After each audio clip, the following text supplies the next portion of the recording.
RSMM 128. Happy reading. Tanpa berpanjang kata setelah mereka menelepon Valen, dia langsung menghubungi kepala pasukan pengawal yang disewa oleh Paman Billy itu. Dia langsung mengikuti asikan bahwa dirinya ingin membunuh seseorang dan bertanya berapakah dia harus membayar untuk bisa mendapatkan nyawa orang yang ditargetkan. Lalu setelah mendiskusikan semuanya, mereka bersedia untuk membunuh orang yang ditargetkan oleh Revan. Sejumlah bayaran mereka minta untuk membunuh orang yang sudah ditargetkan oleh Revan. Setelah melakukan perjanjian, Revan langsung menunjukkan bukti foto agar mereka dapat segera mengeksekusi. Tapi sebelum foto diserahkan kepada kepala pasukan itu, tiba-tiba sekelompok polisi datang untuk merebut orang-orang yang ada di sana. Revan langsung mencegah pihak kepolisian untuk menangkap kepala pasukan itu. Karena Revan yakin kalaupun mereka berbaku tembak, yang kalah adalah pihak kepolisian. Revan bisa mengatakan seperti itu karena dia melihat perlengkapan yang dibawa oleh pasukan itu sangatlah modern dan komplit, tidak seimbang dengan kepala kepolisian yang hanya membawa senjata AK-47 dan revolver kuno. Sedangkan pasukan penembak bayaran itu senjatanya komplit dan modern. Revan langsung meminta izin kepada para pasukan khusus itu untuk menemui polisi. Menimbang bahwa Revan sudah berhasil berunding dan mencapai kata kesepakatan, pihak kepolisian memang tidak menangkap mereka. Komandan Polisi Nawa sudah mengetahui bahwa pasukan itu sangat hebat.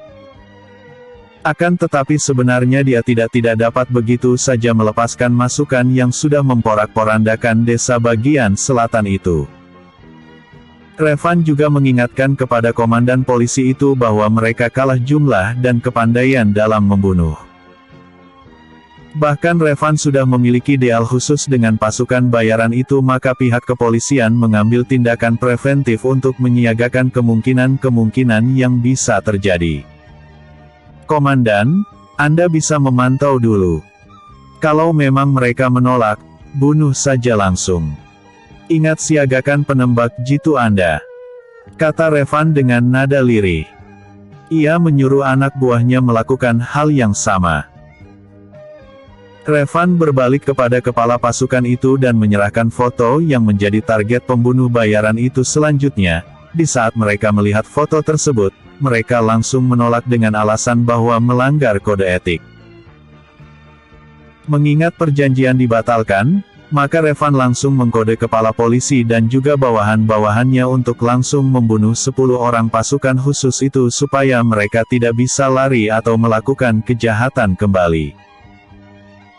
Beberapa penembak jitu yang disiagakan langsung menembak kepala mereka satu persatu sehingga 10 orang itu langsung meninggal di tempat. Karena kondisi mereka yang tidak siap. Untung dengan strategi Revan, ia bisa melumpuhkan pembunuh yang berbahaya. Revan dan komandan polisi Nawa langsung bisa bernapas lega. Mereka tahu betapa berbahayanya pasukan itu. Beruntungnya tadi mereka sempat bernegosiasi dengan Revan sehingga Revan tidak jadi dibunuh oleh mereka. Setelah pihak kepolisian memanggil ambulans dan mengevakuasi mayat-mayat korban, Revan langsung memanggil Valen yang ternyata sudah bersama Mr. Wong datang yang ke dalam hutan untuk melihat orang-orang yang merupakan pasukan khusus Hunter Death yang sangat disegani dan ditakuti. Valen menceritakan bahwa dirinya sudah berhasil menemukan Anindya, anaknya dan juga ayahnya. Setelah menyelamatkan mereka semua ke tempat yang lebih aman, Valen langsung menyusul bersama Merwong yang rupanya sudah memata-matai kejadian yang ada di dalam hutan. Dia memang tidak berani langsung ikut campur di dalamnya karena ia juga mendengar deal-deal yang dimaksud Revan melalui Spyfly yang diterbangkan menggantikan drone. Akan tetapi ketika dia mendengar suara tembakan, dia sadar bahwa mungkin perjanjian itu batal. Dan sekarang sedang terjadi baku tembak. Spyfly yang dia terbangkan tadi berhasil menangkap beberapa gambar orang yang meninggal dan semuanya dari pihak musuh. Valen dan Mr. Wong bergegas menemui Revan untuk melihat mayat-mayat yang ada sebelum mereka dievakuasi oleh kepolisian. Van, gimana dengan keadaan kamu? I'm fine, gimana dengan keponakan, ayah, dan juga Anin? Tanyanya dengan nada cemas. Anin berhasil sembunyi. Desa ini sudah lama ditinggalkan, hanya ada satu kakek tua saja di sini. Ia tinggal karena makam istrinya ada di sini. Untung, berkat kecerdasan Anin dan si kakek tua itu, mereka selamat. Iya, mereka selamat, tapi aku hampir saja mati. Tapi untung saja 10 juta dolar berhasil menyelamatkan nyawaku. Tapi karena mereka mati, ya uangnya balik lagi. Katanya sambil tertawa lega. Jangan senang dulu. Pamanmu masih belum tertangkap, kata Meruong dengan nada sinis. Ia masih kesal dengan Meruong dan Alicia. Menurut kalian di mana mereka sembunyi? Tanya Komandan Polisi Nawa. Kunci semua perbatasan. Aku rasa mereka tidak akan jauh dari sini. Biarlah mereka merugi karena pembunuh yang mereka sewa mati semua. Kata Meruong yang masih kesal dengan Alicia Pela **** R. Sialan dan Bill Weston. Kami menemukan ini Pak Komandan. Kata seorang polisi yang bertugas untuk mengevakuasi korban. Mereka menemukan sebuah berwarna hitam yang tidak terlalu besar bentuknya, tapi memang belum diselidiki oleh polisi yang menemukan tas itu. Jadi ia menyerahkan kepada Komandan Polisi Nawa untuk menyelidiki apa isi dari tas itu. Baiklah, aku akan memakai sarung tangan terlebih dahulu, kata Komandan Polisi dengan segera. Ia juga penasaran dengan isi di dalam tas hitam itu. Ternyata setelah dia membuka tas itu, di dalamnya terdapat beberapa jenis paspor yang kemudian juga uang tunai, kartu-kartu kredit, dan yang lebih unik adalah buku catatan yang menggunakan bahasa Inggris. Buku, ujarnya sambil mengeluarkan buku itu dan diacungkan ke hadapan Valen dan yang lainnya. Kayak semacam buku panduan sih. Lanjut Komandan Nawa dengan heran. Jangan-jangan ada nama-nama orang yang menyewa mereka?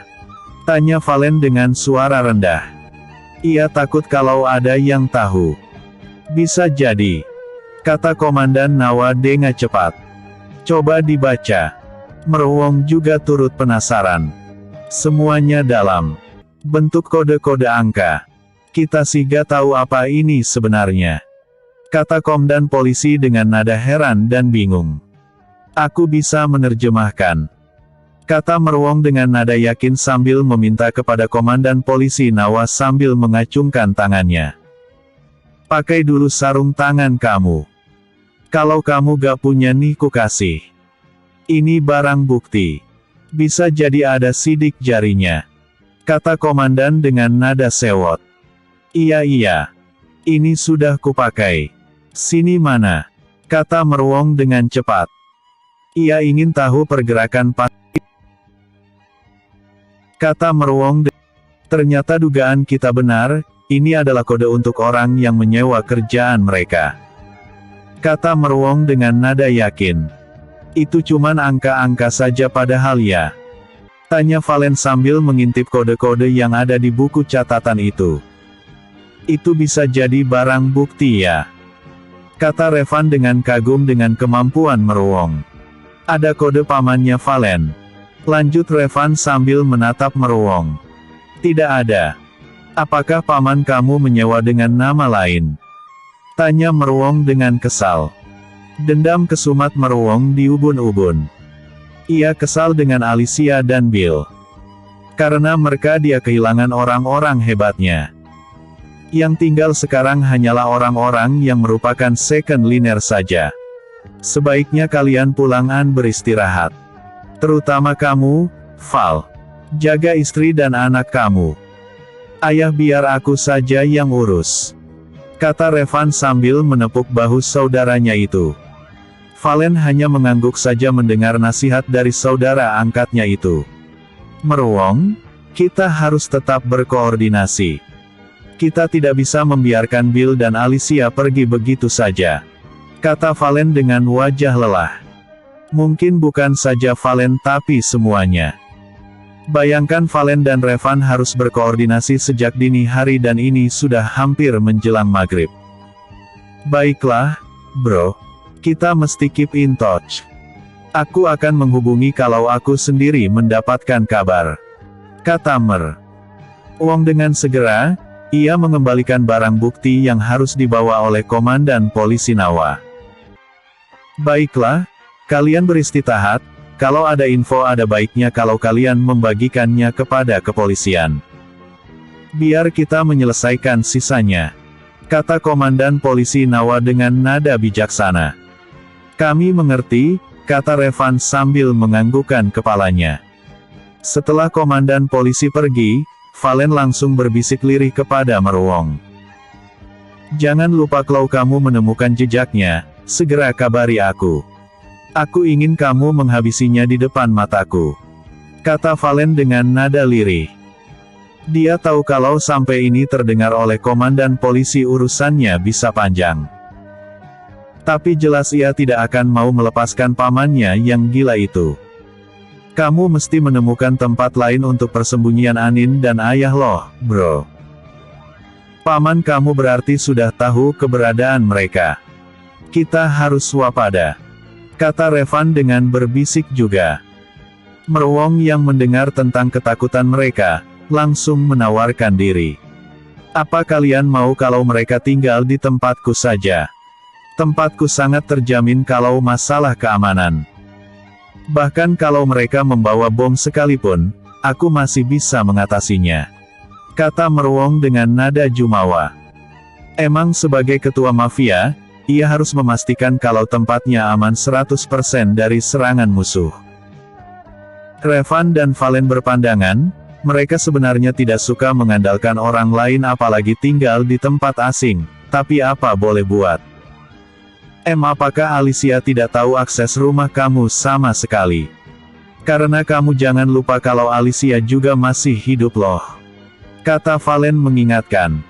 Kalian tenang saja, aku juga punya tempat yang aman. My private island, kata Merwong dengan nada sombong. Oh, di Kepulauan Seribu. Hahaha, dekat situ tapi bisa terhubung dengan jalan darat. Bahkan bisa dicapai lewat rumahku, kata Merwong dengan misterius. Yang benar? Tanya Valen tidak percaya. Tentu, kami sebagai seorang yang hidup dalam dunia hitam tentunya harus memiliki akses keluar yang cepat dan aman, katanya dengan senyum misteriusnya. Valen hanya bisa menatap Revan seakan meminta pertimbangan. Lalu sekarang mereka ada di mana? Tanya Revan dengan nada kepo. Ia cemas dengan kondisi keluarga Valen dan ayah angkatnya itu. Sementara aku bawa ke apartemenku yang lama, karena aku tidak bisa meninggalkan mereka di rumah besar, karena kamu tahu sendiri kalau skenario ini harus tetap berjalan. Keamanan di apartemen agak lumayan kan? Valen sendiri sebenarnya kurang yakin tapi ya dia berusaha dulu kan. Kamu jangan salah loh. Mereka belum aman sepenuhnya. Karena Bill MC bisa meminta pergantian pasukan. Jadi maksud kamu, mereka masih bisa datang dan mengganggu keluargaku? Tanya Valen dengan nada cemas.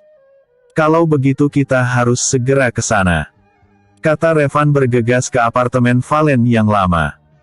Aku ikut kalian, percayalah, tempatku akan jauh lebih aman, kata Merwong Denban cepat. Berapa yang kamu inginkan untuk penggantian penyediaan tempat untuk keluarga aku? Tanya Valen berterus terang dan tetap bergegas untuk pulang ke apartemennya. Kita bicarakan nanti. Yang penting kita ambil keluarga kamu terlebih dahulu dan amankan mereka. Telepon pengawal Anindya dulu, Van. Suruh mereka berjaga-jaga. Siap? Kita naik mobil bersamaan saja. Sedang pengawal biar bawa mobil aku. Anak buahku juga kusuruh mengikuti kita di belakang. Takutnya kalau mereka sudah mengetahui jejak keluarga kamu sekarang, kata Merwong sambil melompat masuk ke dalam mobil Valen. Ya, tapi kalau begini apa gak malah mencurigakan? Tanya Revan dengan nada ketus. Tidak, mereka sudah tahu bagaimana mengikuti kita secara undercover. Sahut Meruwong tenang. Bagaimana dengan anak-anak? Apa kita juga membawa mereka ke Meruwong? Tanya Revan kepada Valen.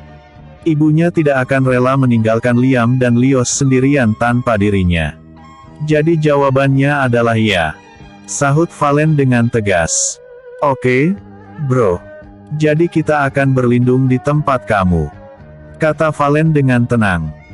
Baginya uang bukanlah masalah utama, yang terpenting baginya adalah anak dan keluarganya selamatkan. Van, bagaimana dengan kondisi Erik? Tanya Valen dengan segera.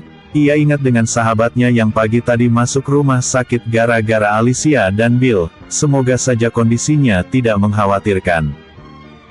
Sudah dalam kondisi yang baik, dokter juga sudah mengkonfirmasi kalau tidak ada yang serius cederanya. Kecuali memar di wajah dan oh ya katanya ada salah satu rusuknya yang patah karena dipukuli hebat. Kata Revan menjelaskan situasi Erik. Valen mengernyitkan dahinya tanda ia ngeri dengan kondisi dari Erik. Valen sudah mengatakan agar Erik jangan menyamar sendiri tapi Erik tidak mau mendengarkan nasihatnya. Aku padahal sudah bilang. Erik itu saudara kamu yang tadi pagi digebukin Alicia. Tanya Meruwong. Valen hanya mengangguk saja. Ia sedih dengan kondisi Erik. Pasti butuh waktu yang lama untuk bisa pulih seperti sedia kala. Masih untung dia masih bisa diselamatkan, kita kalau bekerja itu sangat kejam. Kalau dapat pengkhianat, jangan harap bisa keluar hidup-hidup. Jelas Meruwong tanpa beban. Apartemen, Anindya sedang menidurkan anak-anaknya. Kalau ia pas tidak membutuhkan perawat, ia akan menidurkan dan menjaga anak-anaknya seorang diri. Apalagi setelah kejadian siang ini, semuanya menjadi sangat kelelahan. Tapi menurut Anindya, mengingat kejadian yang tadi, biarlah mereka tetap berjaga-jaga. Jadi Anin memutuskan untuk membagi mereka dengan 2 shift, penjaga kloter yang satunya menjaga keamanan mereka sementara yang kloter kedua beristirahat, begitupun sebaliknya. Dan ia mengistirahatkan perawat Liam dan Lios. Sebenarnya Anin cemas dengan kondisi suaminya. Mana sampai sekarang Valen belum pulang. Padahal tadi ia sudah masak untuk kepentingan yang lain dan kemudian bebersih. Tok tok tok. Siapa? Tanya Anin dari dalam kamar. Ia mengunci kamar yang ia pakai saat ini. Saya kepala pengawal, Nyonya. Ada apa? Tanya Anin sambil keluar dari kamar. Ada telepon dari Tuan Revan kalau kita disuruh bersiap-siap. Kata kepala pengawal dengan hormat. Kenapa? Ada masalah apa? Tanya Anin dengan nada cema, trauma tentang berlarian di hutan yang kelam membuatnya takut. Tuan minta kita bersiap, kita harus segera pindah. Belum aman untuk berada di sini. Katanya dengan nada hormat. Ia tahu bahwa nyonyanya ini bahkan belum istirahat. Valen? Maksudnya Tuan Valen baik-baik saja kan? Tanya Anin dengan nada cemas. Tuan muda baik-baik saja. Dia yang menyuruh kita bersiap, karena Tuan muda lagi menyetir makan Tuan Revan yang menghubungi kita. Ayah sudah kamu kasih tahu? Tanya Anin lagi. Belum, mungkin setelah ini. Kata pemgawal itu lagi. Tidak usah, kamu bangunkan saja perawat dan yang lainnya. Kita akan segera bersiap. Katanya dengan cepat. Ia langsung ke kamar ayah mertuanya yang ada di sebelah. Anin mengetuk pintu dan menunggu dibukakan pintu. Kemudian perawat ayah mertuanya keluar, untuk mempersilahkan Anin masuk. Di dalam ia langsung berkata dengan ayah mertuanya. Ayah, Mas Valen menyuruh kita segera bersiap. Ia akan menjemput kita dan membawa kita ke tempat yang lebih aman. Kata Anin dengan nada lembut. Ayah mertuanya rupanya terbangun saat ia mengetuk pintu. Trauma berlarian di hutan dan sembunyi di balik air terjun juga dialami oleh yang lainnya. Mereka yang tidak terbiasa untuk berhubungan dengan hal-hal seperti itu harus mempersiapkan hati, karena debaran jantung tuh memacu begitu cepat dengan adrenalin yang tinggi juga. Bagi yang gak kuat jantungnya bisa mati mendadak nih. Maafkan ayah ya, nak. Ini semua gara-gara ayah. Ayah yang buat kalian dalam posisi seperti ini. Kata ayah dengan nada menyesal. Ayah Valen tahu siapa musuh dalam selimut yang dihadapi, yaitu adik kandungnya sendiri. Anin menatap ayah mertuanya dengan kasihan. Ia tahu keluarga Bagaskara emang brengsek juga. Apalagi dulu sebelum tahu kalau Valen miliarder, kelakuan mereka menindas Mas Valen sungguh luar biasa. Untung saja Valen bertahan bersamanya. Yah, Anin kira gak ada yang bisa disesalin. Ini sebuah takdir yang kita tak bisa sangka-sangka. Kita hanya bisa berusaha untuk mempertahankan diri dan terus berjuang. Ayah tidak boleh patah semangat. Masih ada Liam dan Lios yang membutuhkan kakeknya dan juga Mas Valen yang masih butuh arahan dari ayah, begitu pula dengan Anin. Hibur Anin dengan nada lembut. Tok tok tok, ketukan pintu terdengar lagi. Anin lupa bahwa mereka harus bergegas. Iya, sahut Anin dengan cepat. Nyonya, kita harus segera bergegas. Kata pengawal itu mengingatkan. Revan sudah mengabarkan bahwa mereka sudah hampir sampai dan mereka harus sudah siap saat Valen datang. Mereka disuruh menunggu di ruang tamu saja Bebe barengan. Iya, sebentar. Anin segera menyuruh perawat ayah untuk bersiap, membawa pakaian dan pernik-pernik yang dibutuhkan oleh ayah mertuanya. Ayo ya. Perawat ayah sudah menyiapkan segalanya. Kata Anin ingin menyemangati ayah mertuanya itu agar tidak terpuruk dan segera bersiap. Baiklah. Ayah akan segera bersiap. Kata ayah mertuanya sambil berjalan dengan perlahan. Valen sampai di basement apartemen dalam waktu 15 menit. Merwong dan Revan langsung turun dan langsung ingin menjemput semua keluarga Valen yang berada di lantai atas apartemen itu. Valen juga ikutan turun karena ia ingin bertemu dengan istri dan anak-anaknya. Ia tadi belum puas berasyik-asyik dengan istrinya. Val, inget ya kamu gak usah lama-lama kalau sama Anin. Kita lagi mengejar waktu, bukan lagi main-main. Kata Revan memperingati Valen, karena Valen suka kebiasaan bikin short time sama Anin. Iya, cerewet. Kita masih harus berangkat ke pulau soalnya. Peringat Revan menegaskan. Van, aku sudah tahu. Gak usah dipanjang-panjangin. Sahut Valen sewot. Sudah sampai belum? Bertengkarnya nanti saja kalau kita sudah sampai di pulau. Di situ kalian bisa puas saling pukul-pukulan juga. Lerai Merwong yang kesal. Meski Merwong itu punya wanita simpanan dan berganti-ganti pasangan tapi ia belum beristri. Jadi ia heran kenapa Revan mewanti-anti Valen. Ini tempatnya, itu mereka sudah berjaga di pintu, bagus. Kata Valen melihat anak buahnya sebagian berjaga di luar pintu apartemen. Pengawal yang berjaga langsung membukakan pintu. Dan Valen melihat semuanya sudah siap di ruang tamu. Ia melihat Anin menggendong satu anaknya dan anaknya yang satu digendong oleh ayahnya di atas kursi roda. Valen langsung mendekati mereka dan memeluk istrinya yang sedang menggendong anaknya. Valen. Iya Revan, aku hanya mau bantu Anin gendong si Liam. Seru Valen sambil mengambil anaknya yang digendong oleh Anin. Valen dengan singkat memperkenalkan Anin dan yang lainnya kepada Merwong.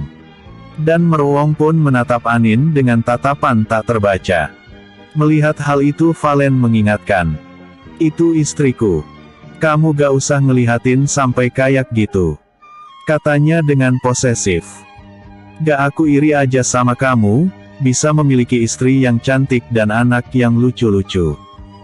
Kalau mau kan kamu bisa bikin sendiri. Terlalu beresiko untukku memiliki keluarga.